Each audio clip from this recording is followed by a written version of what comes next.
Muy buenos días, soy Nicolás Lucar, esto es Radio Exitosa, estamos en el 95.5 de la FM, son las 10:09 de la mañana, estamos en 65 ciudades transmitiendo en simultáneo a lo largo y ancho del territorio nacional. Nuestra pregunta del día para las redes sociales, para nuestros oyentes: ¿qué esperan ustedes del anuncio del mensaje de Pedro Pablo Kuczynski el 28 de julio, el día de mañana? Denos su opinión y sus puntos de vista a través del Twitter en @exitosap y en el Facebook en Exitosa Noticias. Estamos conectados con el señor Fernán Altuve todavía, ¿no? O sí, vamos a hablar con Fernán Altuve sobre esta noticia que finalmente es una buena, que es que la Municipalidad de Lima ha recuperado después de no sé cuántos años la avenida Javier Prado, que no sé por qué razón era propiedad de Graña y Montero, ¿no? No sé qué pasó ahí, pero nos lo va a explicar Fernán Altuve, que es el abogado de la Municipalidad de Lima más adelante. Pero está con nuestros estudios Víctor Andrés García Belaúnde, vocero de la bancada de Acción Popular, y Percy Medina, jefe de IDEA Internacional en Perú. Bienvenidos, muy buenos días. Buenos días, Nicolás. A mí me ha llamado la atención, sinceramente, que lo que se diga con respecto a la elección para empezar por ahí, de la directiva de la mesa directiva del Congreso, esta es una mesa conciliadora. Está Galarreta, que se ha estado trompeando en el piso con todo el mundo, y ya la cereza es Mulder, pues. O sea, la señal digamos, de la mesa conciliadora es Mulder, ¿no? Parecerían, en teoría, digamos, perros de casa, digamos, ¿no? Claro, parecerían... o sea, bulldog, no, qué sé yo, mastines, ¿no? Es una mesa de mastines. Está pensando lo que dice sí, Pitocho, porque últimamente dice cosas que lo ponen en problemas. Sí. Ahora, yo creo que los dos son suficientemente maduros y tienen la suficiente experiencia para poder cambiar su rol, ¿no? Su chip, y para poder hacer una buena gestión. Estoy seguro que sí. Galarreta, además, es una bisagra porque ha sido miembro del partido que hoy día es partido de gobierno, de la alianza que hoy día es partido de gobierno en el pasado, y por lo tanto tiene relaciones que no ha roto con los dirigentes de los PP Causas, ¿no? Percy, antes de tu intervención, hemos logrado, antes de que entre a una audiencia, capturar por teléfono a Fernán Altuve, abogado de la Municipalidad de Lima, en este asunto que ha habido con respecto al uso o al derecho de uso de la avenida Javier Prado. Fernán, muy buenos días, gracias por atendernos. Explícanos qué es lo que ha pasado exactamente, por favor. Nicolás, ¿cómo estás? Fíjate, la situación es conocida por toda la ciudad. Hace 21 años se dio una concesión sobre la avenida Javier Prado para hacer una vía expresa. Esta concesión se dio a la empresa Graña y Montero. Han pasado 21 años, no se ha realizado ni una sola obra por parte de esta empresa que había presentado la iniciativa privada. La ciudad tampoco puede hacer uso para reparar o poner en valor esa vía porque estaba en esta iniciativa privada, y entonces era el perro del hortelano. Ni hacían nada ni dejaban que otro lo hiciera. Ahí, Javier Prado, es necesario intercambios como el de el suelo monitor. Hay que hacer un montón de obras, y la municipalidad ha considerado que si una iniciativa privada en 21 años no ha sido posible de ejecutarse, más aún cuando uno ve en la bolsa de valores el decrecimiento financiero de la empresa que tuvo la titularidad de la iniciativa, pues entonces el alcalde ha considerado que debería volver a la ciudad para iniciar las obras que ya son impostergables. Bueno, es una buena noticia finalmente, ¿no? En medio de todo es una buena noticia. Una gran noticia. Bueno, muchas gracias por esta información, Fernán, muy gentil. Pero habría que preguntar cuántas obras parecidas hay sin límite de tiempo de concesión. Claro, pero eso es un tema... Porque es lo mismo que pasaba en Chinchero. En Chinchero no había un límite para iniciar las obras. No había plazos. No había plazos. O sea, el tiempo era ilimitado. te adjudicas la obra y te quedas con ella 100 años y aquí no pasó nada. La hagas o no la hagas. Ya, pero regresemos a donde nos quedamos, que Percy Medina de Idea Internacional Perú nos iba a decir qué pensaba de este tema. Bueno, yo creo que Galarreta va a tener evidentemente que cambiar su chip, como decía Vitocho, porque ser presidente del Congreso supone ser presidente de todos los congresistas y tener una relación institucional con el Ejecutivo. Entonces, obviamente es distinto que el rol de vocero, ¿no? Puede ser muy confrontacional un vocero, pero ya el presidente del Congreso, y lo ha mostrado Luz Salgado, creo que muy bien, tanto congresistas del oficialismo como de la oposición han valorado el papel que ella ha cumplido en el Congreso. Yo creo que el presidente del Congreso tiene que tener un papel mucho más abierto y mucho más dirigido a generar acuerdos, generar consensos, que a confrontar. Ahora, el problema es que después de esta reunión entre Pedro Pablo Kuczynski y Keiko Fujimori, como que no ha habido señales de que las cosas han cambiado, o sí. Es decir, han ido a una elección en el Congreso donde más o menos todo ha seguido igual, digamos, en términos de acercamientos, alianzas. O sea, ¿por quién votó la gente de Peruanos por el Cambio en el Congreso? No, tú estabas ahí, Víctor Andrés. Es que no se sabe lo que se acordó a lo que se llegó. Entiendo que han dividido su voto, ¿no? Pero digamos, algunos entiendo que acordaron expresamente que no iba a ser un voto en bloque, sino que cada quien votaba, y como gesto algunos, como entiendo que Bruce, Mecharaos, Olaechea y algún otro, han votado por la lista de Galarreta, ¿no?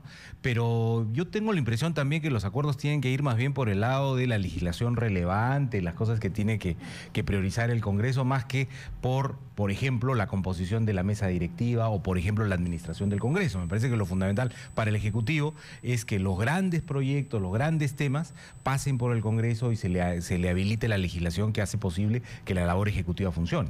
Ahora, sin embargo, uno de los grandes temas, que era precisamente el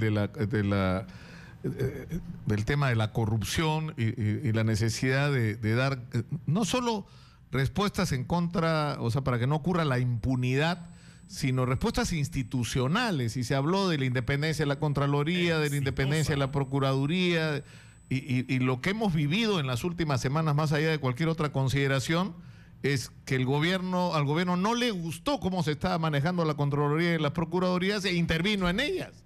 Es decir, que hizo exactamente lo contrario a lo que se proclamó durante la campaña de los últimos meses. Ese es el problema, exactamente. Es un gobierno que cambia de parecer, ¿no? Hoy día me dicen que también va a ser nombrada una ministra de la señora Fiorella Molinelli. Es el rumor que ha circulado esta mañana, ¿no? Que Fiorella Molinelli va a ser la... Si es así, estamos hablando pues de una persona que ha firmado la adenda lesiva, que ha sido anulada. O sea, es una mujer que ha fracasado en sus empeños y que evidentemente está vinculada a toda la corruptela que ha significado la concesión de Chinchero. Entonces, me parece pues que el gobierno está dando pasos equivocados, totalmente equivocados y provocativos, diría yo. Ahora, en el caso de la Contraloría, yo creo que el nombramiento de Nelson Schack puede ser una buena noticia, ha sido votado por todos. Y si él hace una reforma, esta tendría que dirigirse no solamente a darle mayor independencia a la Contraloría, sino también a darle un papel más efectivo en su labor de control, ¿no? Por ahí han pasado grandes elefantes y a veces lo que encuentran son tonterías, ¿no es cierto? Que se compraron flores, que se compraron no sé qué. Es decir, se observan los pequeños detalles en la gestión y no los elefantes que pasan, ¿no? Ahora, el otro día estuvo acá Fuad Kouri, que vino así, me trajo una ruma de papeles y me dijo que por un lado había un problema porque no tenían los recursos que debían tener, no había la cantidad de personal que debía haber, que además la historia esta de la que se viene hablando hace tiempo y no se toman medidas definitivas y correctivas, en el sentido de que es el controlado el que le paga al que lo controla, que es una situación absurda. Pero lo que puso sobre la mesa es una cantidad impresionante de denuncias sobre montones de obras donde concluía que había responsabilidad penal y no solo administrativa, y responsabilidad penal en montones de obras. incluyendo las obras donde estaban las constructoras brasileñas, y lo que él decía, la Contraloría hasta donde pudo hizo su chamba. El problema es que el asunto quedó trancado en el Ministerio Público, entonces habría que voltear los ojos y mirar quién estaba hace 3, 4 años en el Ministerio Público y por qué no se hicieron las cosas que había que hacerse, ¿no? Bueno, yo creo que parte es cierto, ¿no? Es decir, Odebrecht ponía presidentes, ponía ministros, ¿por qué no ponía jueces o fiscales, no? Esa es una lógica simple, ¿no? Pero también es cierto de que esa labor que el señor Curi está diciendo ahora no se ha conocido, o se ha conocido muy poco, o se ha hecho muy poco, o de repente han hecho las denuncias y ahí se han quedado, no han insistido en ellas. En fin, yo creo que la Contraloría sí se ha dormido un poco. Ahora, es cierto que ha aumentado muchísimo su presupuesto. La Contraloría en los últimos 10 o 15 años ha pasado de tener un presupuesto de 40 millones de soles, o de 25, inclusive empezó el año 2000, a tener un presupuesto hoy día de casi 600, 500 y pico. Entonces, y con grandes edificios que no los tenía antes. La Contraloría ocupaba 2 o 3 pisos en un edificio pequeñísimo que hay en la esquina de la Plaza de Armas de Lima. Hoy día ocupa 3 o 4 locales. Claro, pero digamos, algo que debía ocurrir y que todavía no ocurre es que se le den no solo recursos, sino total independencia a la Contraloría, y en segundo lugar, que se resuelva el tema de las procuradurías. Porque ese ha sido otro asunto muy delicado, ¿no es cierto? Pero Nicolás, yo creo que en el caso de la Contraloría no es un problema de presupuesto, como dice bien Vitocho, ha crecido significativamente a lo largo de los últimos años, tienen muchos más recursos que muchas otras instituciones autónomas. Yo creo que no es un asunto de recursos, no es un asunto de personal, porque tienen una gran cantidad de personas, tal vez de capacitación a ese personal puede ser, pero de cantidad de personas yo creo que no es un problema, tampoco es un problema. El asunto es qué hace la Contraloría y cómo es que se enfoca en la labor de control. Muchos funcionarios tienen terror, tienen pánico a la Contraloría, porque muchas veces el control es un control, digamos, muy legalista, muy de los detalles y no de los grandes temas. Entonces habría que lograr, en primer lugar, que la labor de la Contraloría no paralice la acción del Estado, porque la gestión pública tiene que continuar y en el día a día se tienen que tomar decisiones, ¿no? Entonces tiene que irse al fondo del asunto y tiene que enfocarse en los grandes problemas de corrupción, ¿no? Que hay, que los grandes elefantes todos se pasaron. Ahora, ¿cómo se va a resolver el problema de Nelson Sack? Y se supone que el 1 de agosto, que es ahorita, es el martes, hay un proceso en el cual él está como imputado y podría terminar como, ¿no?, como procesado. Es decir, una semana y un día después de haber juramentado va a tener que enfrentar un proceso probablemente un proceso, porque yo he revisado el material de la Fiscalía y tiene 3, de los cuales uno de los procesos no es cualquier cosa, o sea, es un monto relativamente menor si lo comparamos con las fortunas que se han dilapidado en este país. O sea, se habla de un perjuicio de más de 70.000 soles al Estado peruano por la adquisición de unos DVDs que se compraron una empresa, ¿no?, TANS en liquidación en algún momento para regalarle unos videos de Machu Picchu a unos jueces que habían venido a un evento iberoamericano cuando él trabajaba en el Poder Judicial y era parte de la comisión que organizó este evento. Y la Fiscalía encontró responsabilidad en él. Él logró que el caso fuera, con lo que se refiere a él, sobreseído, pero el procurador del Poder Judicial y el fiscal apelaron. Y todo indica que ganaron y por eso el primero recién se va a resolver cuál es su situación. Pero podríamos estar enfrentados al escenario absurdo de que el contralor recién electo tiene un proceso penal con el Estado peruano y por lo tanto no podría seguir siendo contralor. Bueno, ¿Por qué no cuidaron esos detalles? Bueno, es lo que no entiendo. Bueno, ese fue un contralor puesto por el gobierno, propuesto por el gobierno y lamentablemente ratificado por el Congreso de una manera rápida. Tú recordarás que cuando intervine ese día de la votación, lo que yo dije que el informe de la subcomisión que se había formado días antes para hacer un informe rápidamente y verificar si reunían los requisitos para ser contralor, tenía 3 ausencias, que eran 3 informes que nunca habían llegado por el tiempo corto que se le había dado. El informe del Ministerio Público, el informe de las subvenciones de banca y seguros y el informe de la OCE, a ver si había hecho negocios o contrataciones con el Estado. Bueno, con esos 3 informes ausentes, se hizo un informe positivo en el sentido de que reunía los requisitos. Sí, pues, pero había 3 que no habían llegado, que podían cambiar las cosas. Pero esos tres nunca llegaron, o llegaron en todo caso cuando se estaba votando un bodoque muy grande que no se puede revisar en el momento de la votación. O sea, se ha dicho que Fiorella Molinelli, tampoco tenemos información de último minuto, sería la ministra de Desarrollo, ¿no es cierto?, Inclusión Social, que Ana María Choquehuanca sería la nueva ministra de la Mujer y que Cayetana Aljovín pasaría al Ministerio de Energía y Minas. Y nos tiene... ¿Quién está en el Congreso? Erika Rado está en el Congreso de la República, donde ya están felicitando a Ana María Choquehuanca, ya dan por hecho, entiendo, que va a ser la ministra. Adelante, por favor, Erika. ¿Qué tal, Nicolás? Muy buenos días. Información en vivo. Así es, como tú bien indicas, nosotros nos encontramos ya aquí en el sitio principal del Congreso de la República. Se está realizando el llamado a los parlamentarios asistan a mayor asistencia, como ya los indicamos, estamos observando. Sí, no te escuchamos bien, Erika. No sé qué es lo que pasa con nuestra transmisión. Vamos a...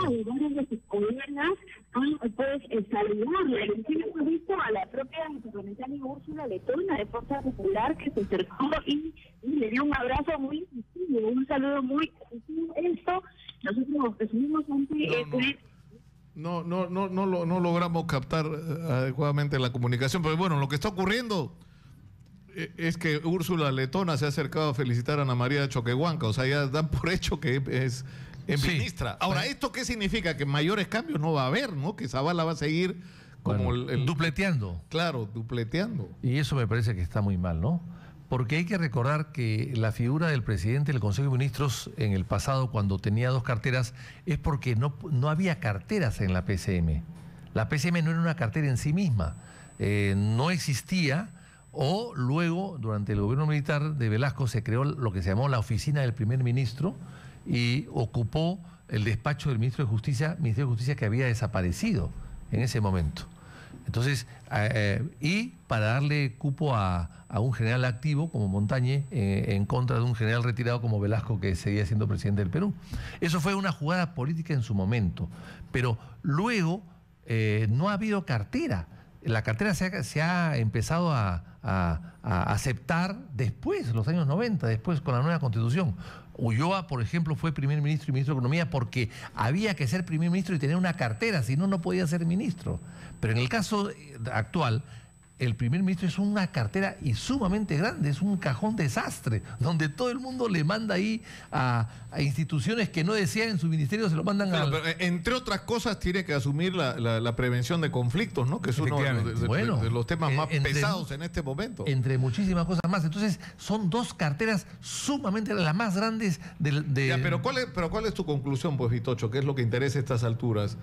O sea, ya, digamos, ¿terminó el plazo para Fernando Zavala? O sea, uno podría llegar a la conclusión de que fracasó este gabinete, no pudo resolver los grandes problemas, está demasiado desgastado y se necesita refrescar el gabinete. Pero, Nicolás, porque aparentemente la voluntad es vamos a seguir con esto que hemos estado haciendo. Ahí están las cifras. Se habló de que el Perú iba a crecer 4.8 y dice el gobierno ahora que va a crecer 2.8. Y lo más probable es que crezca 2. O 2.1, o 2, o de repente menos de 2. O sea, ese es un fracaso. Las cifras lo dicen, no lo decimos nosotros. Las cifras lo dicen. Y el tema de Chincheros y otros temas por ahí que han abortado por mal manejo del propio gobierno, independientemente de las desgracias naturales que han habido con el niño costeño. Y en el tema de Odebrecht, que si bien es cierto no es un tema de este gobierno, lo ha heredado y lo ha manejado profundamente mal, profundamente mal. Ahí están los problemas. Tú compartes ese punto de vista, pero si está agotado ya el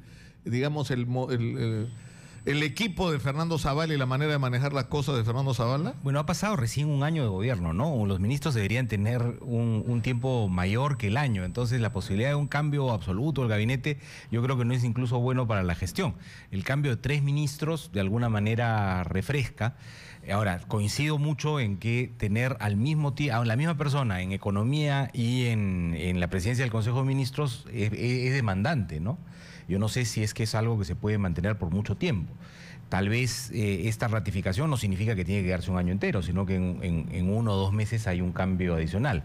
Otro cambio del que se hablaba era el de la ministra de Justicia, pero también se ha ratificado, entiendo, a Marisol Perestello en la cartera. Entonces, es como un refrescar a medias el que se ha hecho en el gabinete, y yo no creo que necesariamente haya acabado el tiempo de Zavala, porque nombrar un nuevo presidente del Consejo de Ministros supone también volver a pasar por el Congreso, ¿no?, con la aprobación de la mayoría para el voto de investidura. Entonces, es un trámite que no se hace si no es estrictamente necesario, ¿no?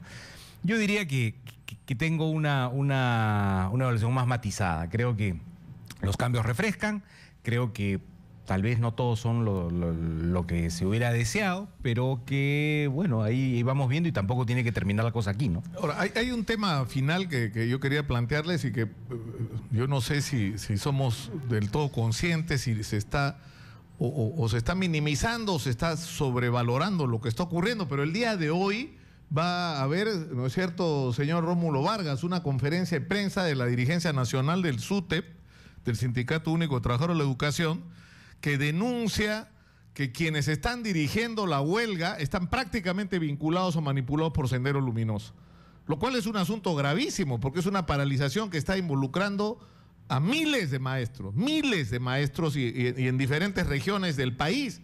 Entonces, estamos hablando de una cosa, o sea, si es verdad esta afirmación, ¿no?, que los dirigentes de estos SUTEP regionales lo niegan, ¿no?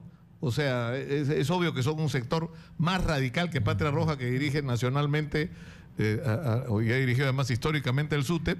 Ellos lo niegan, pero sin embargo la sola acusación ya te está planteando un asunto, pero incluso el hecho de que esté ocurriendo, o sea, que tienes una huelga de un sector muy importante de maestros en el Perú, y tienes el conflicto del tema de salud que ha provocado ¿no es cierto?, la huelga de los médicos, o sea, son la expresión de una situación social que está empezando a salir de control, ¿no? Sí, bueno, es difícil pensar que un maestro pueda tomar un aeropuerto, ¿no? Si no está guiado por Sendero Luminoso o inspirado en sus metodologías violentas, ¿no? Nadie se puede imaginar que un maestro de una escuela, distinguísimos maestros, tantos miles de maestros que hay a lo largo y ancho del país, pueda pensar, un maestro que forma a personas en la cultura de la paz, pueda actuar luego y estar con medidas violentas, tomando un aeropuerto, haciéndole daño a pasajeros, a turistas, a compañías aéreas, etcétera. O sea, eso es inimaginable. O sea, evidentemente hay atrás un trasfondo político, de todas maneras, que está siendo manejado. Pero si eso fuera verdad, estás hablando de una situación que ya rebasó, o sea, estamos hablando, ¿no? Pero me dicen que se está instalando en este momento la nueva directiva del Congreso de la República. A ver, vamos con eso. Erika, cuéntanos. ¿Qué tal, Nicolás? Muy buenos días. Información en vivo. Así es, hace nada más instantes se acaba de instalar pues la mesa directiva para el periodo de sesiones 2017 y 2018. Esa directiva, por supuesto, presidida por Luis Galarreta como presidente, obviamente, el primer vicepresidente también Mario Mantilla, segundo vicepresidente Richard Acuña, y en la tercera vicepresidencia Mauricio Mulder. Ha sido un acto muy rápido, se llamó a los parlamentarios a marcar asistencias, 105 congresistas acudieron a esta sesión, y pues tras lo cual ya se ha procedido a citar a todos los parlamentarios para mañana viernes a las 9 de la mañana a sesión solemne que se realizará aquí en el hemiciclo del Congreso para escuchar el mensaje del presidente Pedro Pablo Kuczynski por Fiestas Patrias. Adelante contigo, Nicolás, en estudios. Muchas gracias. Sí, Percy. Yo creo, Nicolás, que este tema que estás planteando es fundamental, ¿no? Y es qué está ocurriendo con los remanentes de Sendero en distintos lugares del país y particularmente en las universidades. Si no hay ahí un debate político con ellos, este no es un asunto policial, es un asunto, también puede ser policial, ¿no? Pero hoy día no es fundamentalmente policial, hoy día es fundamentalmente político. ¿Quién le está dando debate en las universidades a estos grupos que están ganando adeptos? Yo converso muchas veces con gente de regiones, jóvenes, que me dicen, están en la universidad, por supuesto, están creciendo, son grupos grandes, 60, 70 personas, son muy activos, hacen eventos que convocan 200, 300 jóvenes. ¿Quién está dando el debate político ahí? Cuidado que esas ideas... Pero además tienes un asunto más de dónde se pueden agarrar para conseguir adeptos, seguidores y la atención de la gente, de problemas que no han sido resueltos. Claro, y del elementales, del ¿no? desconocimiento de todo lo que sucedió, ¿no? Hoy día los chicos que están en los 16, 17 años no tienen idea de lo que fue el fenómeno de los 80 y los 90, ¿no? No tienen ni idea porque eran muy pequeños o no habían nacido. Entonces, por supuesto, les cuentan la historia como quieren contarla y no hay alguien contando la historia alternativa. Claro, pero el problema es que un mensaje donde le dicen, mira, este gobierno que está preocupado por las grandes empresas y por resolverles los problemas, como en el caso del Cusco, que su principal interés era Kunturhuasi, ¿no? O que están preocupados en cómo seguir adelante con esto de Talara, que nos va a costar una fortuna y que no sabemos de dónde vamos a sacar el petróleo, mientras los maestros tienen sueldos miserables y no hay gasas en los hospitales. O sea, eso es incendiario. Y eso es una responsabilidad del gobierno. O sea, ya yo creo que un año después tú ya no puedes usar el argumento, eso es lo que heredé, ¿no? Porque, digamos, ya lo heredaste hace un año, pero en ese año, ¿qué hiciste para cambiar el estado de cosas? Y yo sinceramente creo que el balance no es precisamente positivo, ¿no? Lamentablemente. Estamos en una situación social muy complicada por no haber tomado iniciativas que se debieron tomar hace rato, ¿no? Mire, la única obra interesante o medida interesante que ha tomado este gobierno es la reducción del impuesto a la renta con los gastos que tú haces para salud, educación, etcétera, que fue una propuesta nuestra de la campaña. O sea, ellos han cogido una propuesta nuestra de la campaña que hizo Barnechea y es lo único que han aplicado. Porque el resto de las medidas económicas, un gobierno de economistas, de lujo, yo creo que más que de lujo les gusta el lujo, que es diferente. Pero en todo caso, un gobierno de economistas, ¿qué cosa han hecho? ¿Qué reforma económica han planteado? Ninguna. Bueno, vamos a esperar hasta el día de mañana a ver qué dice Pedro Pablo Kuczynski, qué novedades trae su mensaje, ¿no? Probablemente. Nos vamos con Álvaro Tapia al terminal de Fiori. Adelante, por favor, Álvaro. Información en vivo desde el terminal de Fiori, donde podemos apreciar un incremento del pasaje hacia el norte de nuestro país. Vamos a hablar con algunos de los pasajeros. Señor, buenos días, estamos en vivo para Radio Exitosa. ¿Usted hacia dónde se dirige? Chiclayo. ¿Ha podido encontrar pasajes? No, hasta ahorita no, desde las 7 de la mañana me encuentro pasajes hasta ahorita. Pero ahora, está incrementado, según algunos manifiestan, algunos pasajeros, el precio del pasaje. ¿A usted le ha ocurrido lo mismo? Sí, se ha abierto a 80, 90. Por eso me regresé bien y temprano para ver, no hay pasajes. Normalmente, ¿cuánto se paga hacia esta parte del país? 25, 30. ¿Y ahora cuánto está? 70, 80, 90. Mucho, es demasiado el pasaje. ¿Qué es lo que podría decir a los miembros de la SUTRAN o al propio Ministerio de Transportes y Comunicaciones? Se ponga verde para poder viajar cómodamente. Todos queremos viajar, ¿no? Y que es un feriado y muy caro el pasaje. Bien, muchas gracias. Ese es el panorama entonces que se vive en este terminal de Fiori, precisamente los pasajeros que se van hacia el norte de nuestro país. Los pasajes se han duplicado y en ocasiones hasta se ha triplicado. Álvaro Tapia, Exitosa Noticias. Muchas gracias, Álvaro. Y ese es exactamente lo que pasa en cada vez que ocurren estas fiestas, ¿no? Que los precios se disparan y no sé si hay alguna manera de controlar esto porque causan evidentemente un perjuicio a los usuarios. Judy Rodríguez nos trae la respuesta de la gente a las redes sociales a la interrogante sobre cuál es la expectativa que hay con respecto al mensaje que dará el día de mañana el presidente Pedro Pablo Kuczynski. Cuéntanos, Judy, ¿qué dice la gente?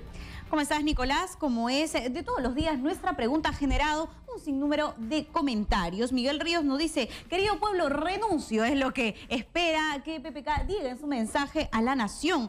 Por otro lado, Juan Carlos nos dice, sin esperanzas, en el mensaje de un lobista, le dice al presidente Pedro Pablo Kuczynski. ¿Qué dice Jesús Bravo? Dice, perdón, por acá, Álvaro dice, PPK es pecho frío, menciona. ¿Qué opina Albertín? Nos dice que participará al 100% de los planes estratégicos para la mejora socioeconómica. Vamos rápidamente al Facebook para regresar a la mesa de conducción. Maribel Sánchez nos dice que hable sobre la seguridad porque no hace nada y la delincuencia cada día se incrementa. Peor, que mejoren los hospitales de salud y que dé buen pago a los médicos y profesores para que no hagan huelgas perjudicando a los niños y pacientes. Lucas Ramos nos dice, no espero nada personal, solo que quiero que combata la inseguridad ciudadana, que haya trabajo para nuestra gente humilde, corrupción, salud y educación para todos.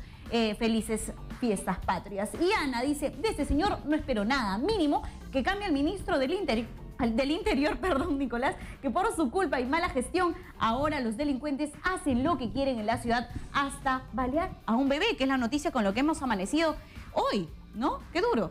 Terrible. Bueno, muchas gracias, Judy. Pero eso la gente está bien dura en las redes sociales y yo entiendo la dificultad que tiene Judy a veces de seleccionar los mensajes, porque algunos son simplemente irreproducibles, ¿no? Porque el nivel de molestia que hay. Yo creo que el gobierno tiene que tener la sensibilidad de entender lo que está pasando, porque el riesgo que tenemos frente a la huelga, por ejemplo, que se ha generado con los maestros, que en algunas zonas tiene el respaldo de los padres de familia y que está creando una situación social sumamente complicada, la peor respuesta que se puede dar es la policial. Detrás de esto hay un problema social muy serio, que es verdad, se arrastra durante años, pero que requiere respuestas que lamentablemente no se han dado. Entonces, eso es lo que lleva a esta situación. Igual que está ocurriendo con el conflicto con el sector de la salud y en particular con los médicos. Es decir, ¿qué van a hacer? ¿Le van a meter palo a los médicos? ¿No? O se va a enfrentar y agarrar el toro por las astas. Estamos en una situación donde la propia ministra de Salud ha tenido que declarar en emergencia la salud en Lima, cosa que, dicho sea de paso, no ha cambiado nada las cosas. O sea, los hospitales siguen con serios problemas de abastecimiento. Entonces, hay que ir al fondo del asunto, que es resolver los problemas, y eso nos lleva a la discusión de cuáles son las prioridades del gobierno. ¿Cuáles son las prioridades? Pero, en fin, está en nuestros estudios Carmen Cecilia Lecaro, viceministra de Vivienda. Bienvenida. Buen día, Nicolás. Muy buenos días. El día de ayer estuvieron con nosotros Javier Moreno, vicepresidente de la Asociación de Entidades Técnicas, para hablar, más bien lo que hicieron en realidad fue una denuncia, porque lo que ellos decían es que el Ministerio de Vivienda está atendiendo a los damnificados, entregándoles unos módulos temporales que en la versión de ellos pueden costar hasta 15.160 soles, incluyendo el flete, la instalación, cuando había un proyecto que se llamaba Sitio Propio, que podía entregar viviendas permanentes por un costo de 19.500 soles, es decir, que por 4.400 soles de diferencia podía dársele a la gente una vivienda del doble de tamaño, con baño propio, de concreto, con cimientos, con posibilidad de hacer un segundo piso y no darle a la gente viviendas desechables, a las que, dicho sea de paso, el presidente Pedro Pablo Kuczynski llamó casas de cartón, ¿no? Bueno, muchas gracias por la oportunidad. Ayer después, justamente de la entrevista, se comunicó contigo nuestro jefe de gabinete y decidimos venir yo personalmente para poder responder a las consultas y a las opiniones de los señores. Con los señores nos hemos reunido reiteradas veces en el ministerio, justamente por el tema del programa Techo Propio. Aquí hay un tema primordial que diferenciar. Son módulos temporales de vivienda. Los módulos temporales de vivienda mejoran las condiciones de vida de los damnificados que por atención inmediata estuvieron en las carpas. ¿Ok? Entonces es pasar de las carpas a un módulo temporal, como su nombre lo dice. Esa es la fase de rehabilitación. Y la tercera fase que vamos a trabajar en campo y que ahora lo estamos trabajando en gabinete es la fase de la reconstrucción, donde efectivamente, y lo hemos comunicado, la reconstrucción se va a realizar a través del programa Techo Propio. Y el 70% de los damnificados efectivamente necesitan una reconstrucción de su vivienda en lote propio. Es ahí que nosotros tomamos la decisión de aprovechar la capacidad instalada de tanto las entidades técnicas como de los promotores inmobiliarios y adecuar el programa Techo Propio a la situación de emergencia. Y la construcción en sitio se va a dar en la tercera fase a partir de octubre, como lo ha indicado el ministro Trujillo. Ahora, lo que ellos dicen es lo siguiente: se está gastando, en la versión de ellos, 15.000 soles en una vivienda temporal, ¿no? Cuando por 19.500 se podría hacer una vivienda permanente, y que los plazos de construcción en realidad no son, digamos, muy extensos, que evidentemente alguien que está en una situación precaria preferiría esperar unas semanas o tal vez 2 meses para tener una vivienda permanente a pasar una vivienda provisional para luego pasar, nadie sabe cuándo, además, porque lamentablemente esas cosas han ocurrido antes, a una vivienda permanente. Ya. Es decir, que encima se estarían duplicando los costos. Hay ahí una segunda diferencia. Las personas no es que estaban en condición precaria, estaban en intemperie. o estaban en carpas. Y nosotros teníamos que tener como Estado una respuesta inmediata, que son los módulos temporales de vivienda. Los módulos temporales en costa, que es donde construyen las entidades técnicas, se han comprado por 11.500 soles, incluido el flete. Ahí la diferencia, esos son en costa. La construcción de las viviendas no solo se hace con el bono familiar habitacional, en el caso del programa Techo Propio, que efectivamente es de 19.000, sino también que hay un ahorro de la familia. Y los ahorros de la familia van desde 800 soles, que es el mínimo, hasta 2.500 soles, que es la mayoría de lo que otorgan la familia. Entonces estamos hablando ya de un monto para construir de 21.500 soles aproximadamente. Entonces ahí hay una diferencia. Además, a los damnificados no les vamos a solicitar ahorro. Entonces no es posible construir una vivienda con 19.000 soles, como se tiene que hacer una vivienda completa con los dormitorios, con el baño. Esa vivienda temporal, este módulo temporal, como su nombre lo dice, se arma modular, se trabaja en industria, en fábrica modularmente y se arman en 6 horas. ¿Por qué? Es una compra directa en el marco de la emergencia, se traslada y se arma en 6 horas.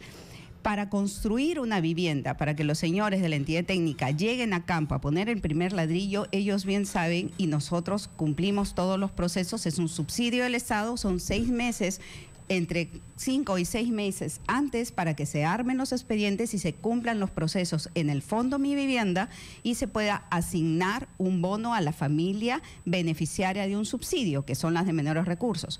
En ese momento la entidad técnica otorga su carta fianza, se validan las cartas fianzas y se emite ya el desembolso. Todo eso tiene un proceso y no es inmediato y no es la respuesta justamente del proceso de rehabilitación. Ahora, ellos dicen que parte de los damnificados eran ya, digamos, personas que estaban registradas en el proyecto este sitio propio, es decir, de gente que tenía la propiedad sobre un terreno y por lo tanto calificaba para la construcción de estas viviendas. Es más, lo que dicen es que hay gente que ya pagó, ya hizo un aporte y están a la espera, ¿no es cierto?, de que se le construya esta vivienda permanente. ¿Esto es cierto o no? Como tú lo bien has dicho, puede haber parte de ese registro que sean damnificados. Sin embargo, nosotros tenemos un tema también muy importante que evaluar en esta fase tercera para la reconstrucción, que es el tema de seguridad y de riesgo. Además de los padrones que hemos recibido de los alcaldes y el trabajo que hemos hecho nosotros en campo con COFOPRI, el tema de riesgo se ha convertido y felizmente se ha evidenciado que las ciudades realmente tienen que ser emplazadas en todas sus actividades y sobre todo en el tema de vivienda en zonas seguras. Mientras que nosotros trabajemos el padrón de damnificados y superponemos las zonas de riesgos, en ese momento vamos a tener realmente las personas que se pueden quedar en su lote propio para construir su vivienda reconstrucción y las que deben ser reubicadas a zonas seguras. Ese es un tema crucial en este momento. Además, forma parte de la estrategia principal del plan de vivienda, que lo ha anunciado el ministro Trujillo para el mes de agosto.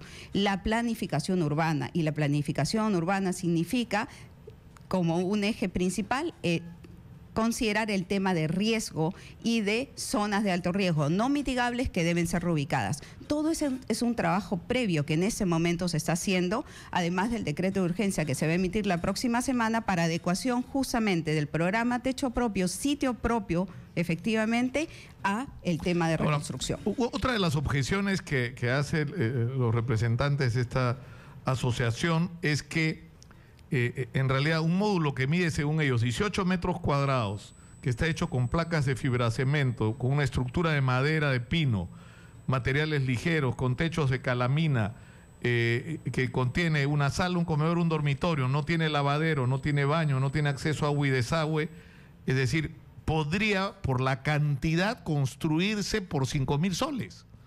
Es decir, que según ellos, el costo que ellos han calculado es que esto podría costar 5.000 soles. Y no 15, como ellos dicen, ni 11, como sostienen ustedes, ¿no? Bueno, son opiniones de los señores, yo respeto. Sin embargo, nosotros, para atender esta compra, en el marco de la emergencia, hemos hecho un estudio de mercado que se ha evidenciado en la página web del Ministerio y esa es la oferta que hemos recibido. ¿Por qué? Porque nosotros tenemos que trabajar materiales que estén certificados, también de industrias, empresas que nos certifiquen, que nos garanticen la cantidad de módulos que nosotros necesitamos. No vamos a atender ni a 2.000 ni a 3.000, vamos a atender entre 18.000 y 20.000 personas con módulos temporales.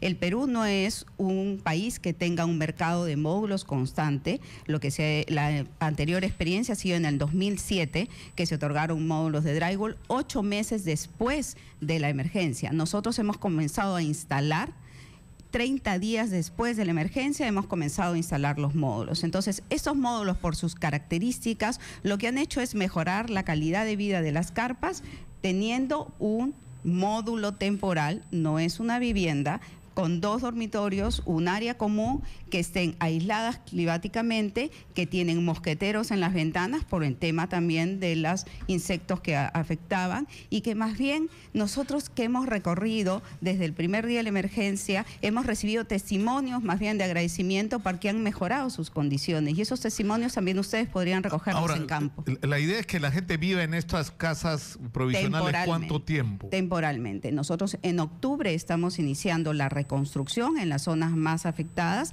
en las zonas seguras. Tenemos que reubicar también a las personas que están en zona de alto riesgo. Eso es un trabajo realmente que tenemos que depurar en el padrón de damnificados. Ahora, hay un asunto que yo creo que más allá de esta controversia sí resulta trascendente, que es cuál es el papel que se le va a dar a la micro y pequeña empresa en la reconstrucción.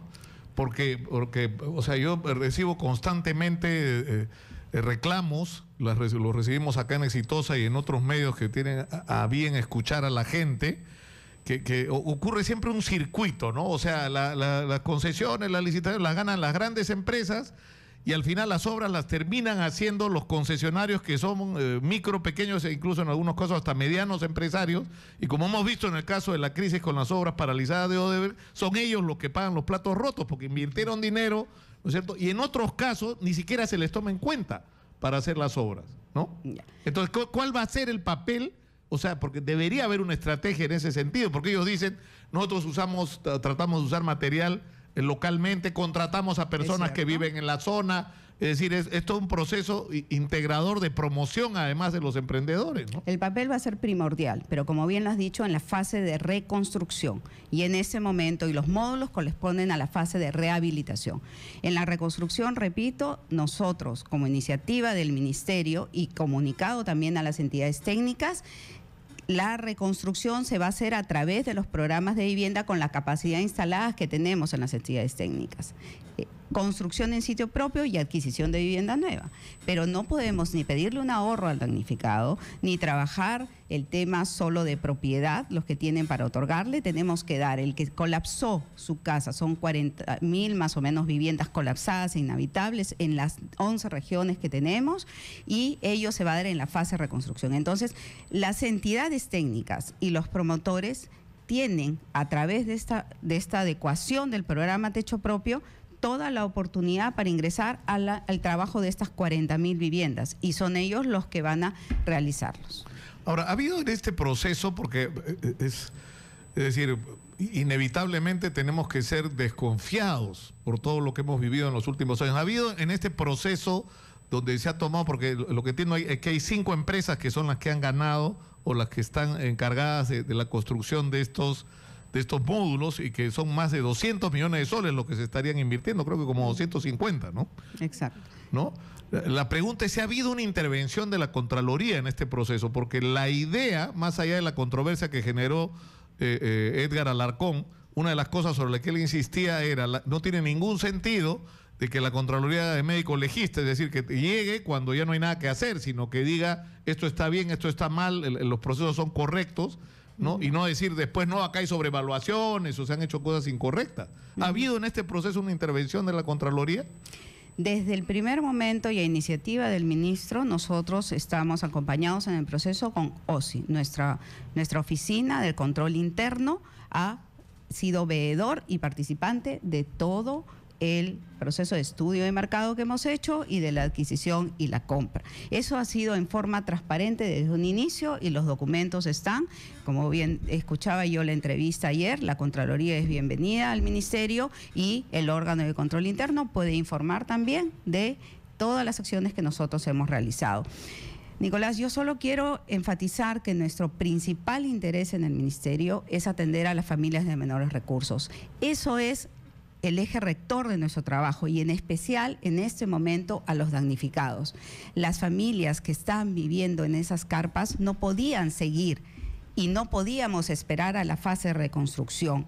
En Chile, en Colombia, nosotros nos hemos asesorado, hemos trabajado con la autoridad, hemos trabajado con expertos también y lo hemos hecho de verdad de forma muy acelerada, sin considerar días laborables. Todos los días han sido laborables para nosotros. Hemos estado en campo desde el primer día, trabajando con los alcaldes y los gobernadores regionales y ellos conocen nuestro trabajo. Sin embargo, lo importante aquí es que las familias damnificadas tengan y vayan mejorando sus condiciones, vayan recuperando como comunidad esa vida que tenían antes de los eventos y a eso estamos abocados. Bueno, yo le agradezco muchísimo a Carmen Cecilia Lecaro, viceministra de Vivienda, por estar con nosotros esta mañana, porque yo creo que esto es absolutamente pertinente y yo creo que todas las autoridades deberían entenderlo. O sea, se han hecho muy mal las cosas en relación al gasto público de la obra pública en el Perú. Es decir, ha habido muy poca transparencia, estamos atravesados por escándalos que van a terminar con buena parte de nuestra clase política y dirigente tras las rejas y la justicia existe en el Perú. Y por lo tanto hay que ser antipáticos, o sea, ese es el papel que nos corresponde a los periodistas, fastidiar, preguntar, incomodar, porque creo que es lo que corresponde hacer en una circunstancia como esta. Y nosotros como servidores públicos responder a esas inquietudes. Por supuesto, no por eso problema. me felicito de que esté usted acá. Y me imagino que la discusión va a seguir, seguro que en un rato van a llamar los señores de la asociación, pero bueno, yo creo que es importante la discusión. En mesas técnicas, reiteradas veces, los hemos recibido en el despacho muchísimas veces y son bienvenidos cuantas consultas tengan. Muchas gracias una vez más, Carmen Cecilia Lecaro, viceministra de Vivienda, ha estado con nosotros. Nos vamos a la pausa. Vamos a regresar para hablar con Martín Nizama, que es un psiquiatra, para tratar de explicarnos los niveles de violencia a los que se está llegando en la actividad criminal en el Perú, pero además en casos tan extremos como esta madre que es capaz de asesinar a sus 3 hijos, ¿no? O crímenes como el del bebé, ¿no? O sea, ¿cómo hemos podido perder? O sea, ¿cómo hemos llegado a tal límite en que hemos perdido todo sentido de la humanidad? De eso vamos a hablar tras la pausa. Pero antes tenemos mensajes de nuestros auspiciadores. ¿Sabías que los colchones Paraíso son los únicos que cuentan con un chip que contiene todo el ADN del colchón? Es decir, toda la información. Cuándo fue fabricado, qué insumos se utilizaron, qué materiales son parte del colchón. Este chip te garantiza o te asegura la garantía de la calidad del colchón Paraíso para tu mejor descanso y una vida saludable. Paraíso, 50 años soñando contigo. Y al fin llegó Subix, la aplicación 100% peruana ya está disponible y te ofrece calidad y seguridad con su botón de alerta conectado a la central 105 de la policía y tiene la mejor flota de conductores de Lima, la gente más amable. Descarga la aplicación en el Google o en el Apple Store como Subix. Subix se escribe SV grande YX. Súbete a Subix. Tu destino es el nuestro. Regresamos. Búscanos en Twitter como @exitosap y en Facebook.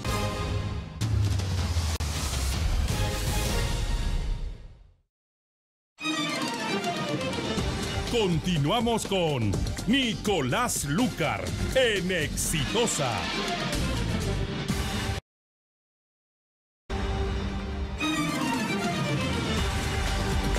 Son las 11:10 de la mañana, soy Nicolás Lucar, esto es Radio Exitosa, estamos en el 95.5 de la FM en Lima, estamos en 65 ciudades conectados a lo largo y ancho del territorio nacional y estamos en la línea, ¿con quién estamos en la línea, señora? ¿Con el señor Javier Moreno? Estamos con Javier Moreno, vicepresidente de la Asociación de Entidades Técnicas, que ayer hiciera esta denuncia que hoy día ha respondido la viceministra de Vivienda, la señora Carmen Cecilia Lecaro, si quisiéramos saber cuál es su opinión sobre lo que han escuchado. Aló, Nicolás, buenos días. Sí, adelante, por favor, lo escuchamos.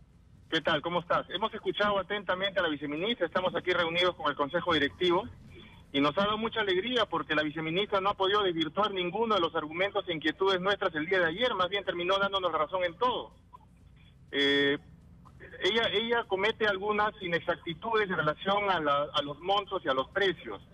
Por ejemplo, dice que los módulos valen 11.000 soles, obviamente, pero si le sumamos los 4.000 de flete e instalación, porque todos los módulos se llevó desde Lima. Bueno, ella dice que los 11.500, los módulos instalados en la costa, ella dice que cuestan 11.500, incluido el flete. Eso es lo que ha sostenido ella. Yo tengo acá el acta del notario Edgardo Hopin Corres, en el cual se adjudican los módulos, donde dice, por ejemplo, que para La Libertad, Cajamarca, etcétera, los módulos valen 15.817, incluido el flete. ¿Ok? Entonces, esos módulos valen en promedio 15.000, incluido flete e instalación. A eso habría que sumarle que los módulos no tienen baño. Es decir, entre 40 o 50 módulos cada uno se instala recién un baño, que es completamente antitécnico, y no creo que el Colegio de Ingenieros ni Arquitectos haya aprobado eso. Si le sumamos los 4.000 soles por baño por cada módulo, terminamos con 19.000 soles por cada módulo prefabricado que se va a tener que botar dentro de unos meses. Cuando por 19.500 tenían un módulo del doble de tamaño de material noble antisísmico que hablamos ayer. Y los plazos de construcción, porque ella dice, ya la gente está en carpas a la intemperie, no es posible dejar que la gente siga viviendo así, y como se ha hecho en otros países, lo que hay que hacer son esos módulos, así te cuesten 250 millones de soles y que los tengas que echar dentro de un tiempo, ¿no? Ahora, el problema es cuánto tiempo, pero en todo caso, antes, ¿cuánto demoran en construir los módulos estos las construcciones estas permanentes que ustedes proponen como alternativa a estos módulos temporales? Nosotros construimos los módulos entre 30 y 45 días cada uno de construcción efectiva. Si tenemos en cuenta que el fenómeno del Niño terminó hace más o menos 6 meses y que el señor Pablo de la Flor dice que en 2 o 3 meses más inicia la reconstrucción, significa que van a pasar 7 o 8 meses para poder reconstruir las viviendas de los damnificados de manera permanente, que son los 6 meses o menos que hablaba la señora viceministra que demora el expediente, lo cual tampoco es tan cierto, porque ella sabe muy bien que en el Fondo Mi Vivienda en este momento hay 40.500 expedientes embalsados, los cuales muchos están listos para asignar su presupuesto, por lo tanto estamos hablando de 15 o 20 días para que las obras inicien inmediatamente. No entendemos y seguimos sin entender cuál es la razón técnica, logística por la cual se opta por módulos que se van a tener que botar a la basura del presupuesto tuyo, mío y de todos los peruanos, cuando bien se puede esperar un par de meses más y tener módulos completamente permanentes, antisísmicos, ampliables y que incrementan el patrimonio de la familia en las zonas de riesgo mitigables. Es decir, pero esto lo han... La viceministra dice que se ha reunido con ustedes y que han hablado y que tienen un diálogo fluido, pero es decir, no ha sido posible conversar de esto. A ver, nosotros hemos reunido con ella solamente en mesas de trabajo 2 veces en un año. Eso es para ella diálogo fluido. Después nos hemos reunido con los funcionarios del Fondo Mi Vivienda y algunos asesores de ella, del Ministerio de Vivienda, varias veces, en la cual hemos planteado N veces estas inquietudes y nunca han sido atendidas. Inclusive hemos exigido que nuevamente haya una mesa de trabajo, la cual se va a llevar a cabo el 1 de agosto, en la cual va a participar ella por primera vez, en la cual le vamos a reiterar nuevamente todas estas inquietudes. No existe tal diálogo fluido como ella lo menciona. Tampoco se trata de sacar a las familias y darle calidad de vida porque le van a dar unos kioscos que el presidente ha dicho que son casas de cartón para poderle devolver la calidad de vida. Yo pregunto, ¿calidad de vida significa entregarle un módulo de 18 metros cuadrados, tal vez con material inflamable, tóxico, tal vez seguramente, y sin baño? El Colegio de Ingenieros y el Colegio de Arquitectos avala esto. Yo conmino al decano del Colegio de Arquitectos y al decano del Colegio de Ingenieros que emita un informe y diga que ellos están de acuerdo con estos adefesios. Bueno, está complicada la discusión. Ahora, ustedes se reafirman en que el costo no son los 11.500, sino notariadamente 15.000, ¿cuánto dijeron? 15.000. 15.817 para La Libertad. Por ejemplo, 15.942 para Cajamarca. 15.242 para Lima, cuando no hay que tener flete, porque de Lima salen y de Lima llegan. 16.000 soles, 142.98 para Piura. Entonces, ¿de qué 11.000 soles me está hablando la viceministra? Ellos mismos han adjudicado esta buena pro por emergencia.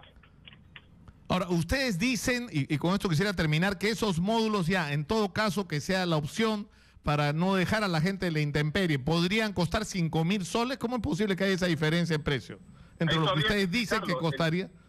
Ahora, mire, si ella dice que has hecho un estudio de mercado, habría que ver a qué mercado ha ido. Porque si hace un estudio de mercado con las más grandes empresas, obviamente los costos de los materiales y los servicios y productos son mucho mayores.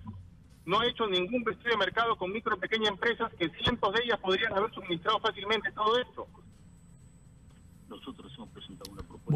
Bueno, vamos a... Yo creo que esta discusión tiene que seguir porque finalmente de lo que se trata es y yo creo que hay que marcar la pauta en relación a cómo hay que manejar el tema de la reconstrucción y en general el tema de la obra pública.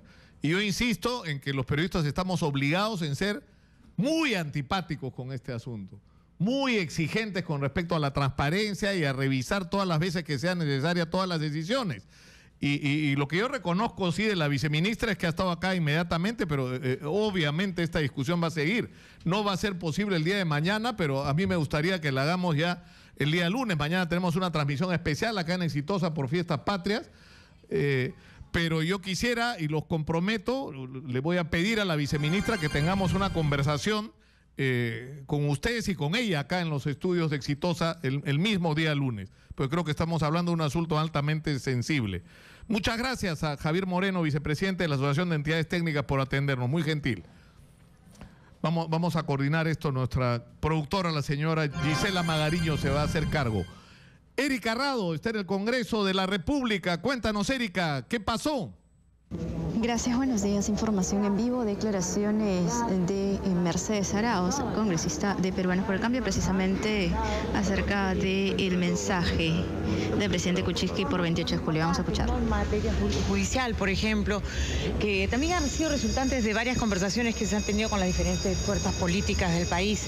Yo creo que es valioso el diálogo que se ha dado y que, bueno, nos lleva a la toma de unas nuevas acciones que se van a tomar frente a un año muy difícil, porque ha sido un año muy duro frente al niño costero, frente al tema de la temática que hemos tenido también, el problema de las famosas lavajato, que hoy día también vamos a plantear algunas medidas anticorrupción más fuertes, ¿no? El país y la población, los mensajes a la nación de 28 esperan a veces aumento de sueldo, esperan algo que directamente le involucra a ellos. Yo creo que lo que tenemos que esperar es un crecimiento económico positivo que nos lleve otra vez a la senda de crecimiento que nos permita tener mayor bienestar para la población, ¿no? Eso es lo que vamos a hacer de anuncios. En nombre de Fiorella Molinelli, ¿usted cree que es digamos, apropiado que se designe a una persona, si bien tiene cualidades profesionales muy grandes, pero cuestionada por el tema del contrato de Chinchero? Bueno, personalmente considero, no sé si va a estar, pero lo que sí puedo decirles es que considero que es una profesional técnica de primer nivel que viene del grupo partidario y ella no ha cometido ningún delito, ¿no? Porque se habla de entrenamiento político. O sea, ¿cómo? Técnicamente todo lo reconoce, pero políticamente se sabe que es blanco. Pero digamos, el que cuestionó ese tema ha sido una persona que ha salido defenestrada gracias a este Congreso, ¿no? Entonces ese es el cuestionamiento, vino por una persona que la verdad tengo mis dudas sobre su actuar y su moral, ¿no? Congresista, Claro. conocer que su colega de bancada, Ana María Choquehuanca, reemplazaría a la ministra de la Mujer y Poblaciones Vulnerables, Ana María Romero Yo no puedo Lozada. anunciar los nombres de las personas. Si fuera Ana María, obviamente es un orgullo para nosotros, pues es una gran amiga, la conozco desde la época que firmamos antes de que comenzamos a negociar los TLCs, porque yo tuve la ocasión de convocarla a trabajar con nosotros. Yo tengo una amistad de muchos años y de orgullo de tener una persona compañera de bancada, además compañera de asiento inclusive, con la que comparto mucho, ¿no? Es una gran profesional, además muy representativa de las mujeres del mundo de la microempresa, ¿no? Muy bien, han sido declaraciones entonces de la segunda vicepresidenta Mercedes Arauz. Informó Erika Rado, Exitosa Noticias. Bueno, muchas gracias, Erika. En las redes sociales está circulando una carta indignada de un hincha sobre algo que realmente es sorprendente. Me la ha pasado mi amigo Jorge Arriola, hijo, y se refiere a un hecho simplemente, sinceramente sorprendente. El 31 de agosto, Perú juega con Bolivia en el Estadio Nacional a las 9 de la noche las eliminatorias del Mundial, un partido decisivo para Perú, en que vamos a ser anfitriones de un evento que va a tener evidentemente repercusión internacional. porque se está jugando mucho no solo para nosotros. Y lo que ocurre es que, por alguna razón que nadie entiende, el Instituto Peruano del Deporte ha autorizado 15 días antes un concierto de Marc Anthony.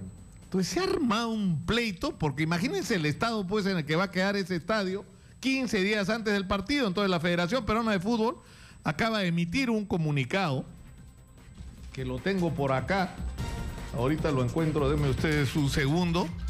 Acaba de emitir un comunicado donde dice que en relación a estas inquietudes de los hinchas, lo que dice es que la Federación cumplió con enviar una carta oficial el 2 de enero del 2017 al Instituto Peruano del Deporte, dejándole constancia de todos los compromisos que tenía en relación a las eliminatorias, que dicho documento fue dirigido al titular de la institución, al titular del IPD, el señor Oscar Fernández, y que fue recibido el 3 de enero del presente año, y que por lo tanto ellos estaban notificados de todos y cada uno de los compromisos adquiridos y de las consecuencias que por lo tanto estos se derivaban en relación al uso del Estadio Nacional, y que la Federación siempre ha evidenciado interés en la comunicación con el IPD, como en su intención, en el sentido de que es el ente rector del fútbol peruano, compromiso que seguiremos asumiendo, dice. Pero es increíble la situación esta que se ha generado con respecto a este tema. Vamos a ver qué respuesta o qué solución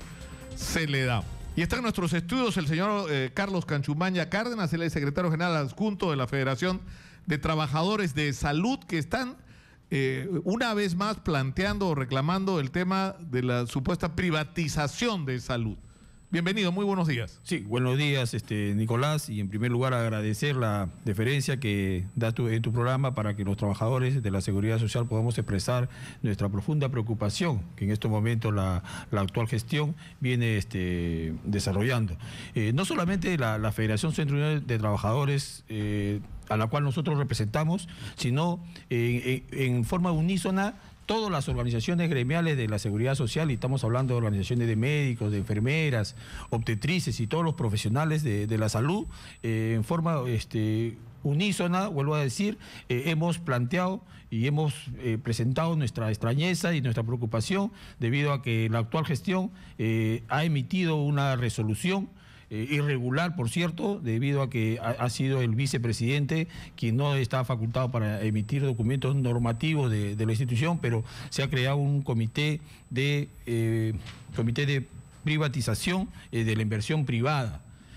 Nos preocupa porque esto va a generar pues que entidades privadas pretendan tomar los servicios de la seguridad social, pero creando un caos y un desfinanciamiento de las arcas económicas. Pero ¿cuál es la idea? Que salud se convierta en una especie de CIS, es decir, que uno reciba los servicios de salud en cualquier institución público o privada, ¿o qué? O sea, ¿en qué consiste el proyecto? Ya hay antecedentes, por ejemplo, con aplicaciones de las asociaciones público-privadas.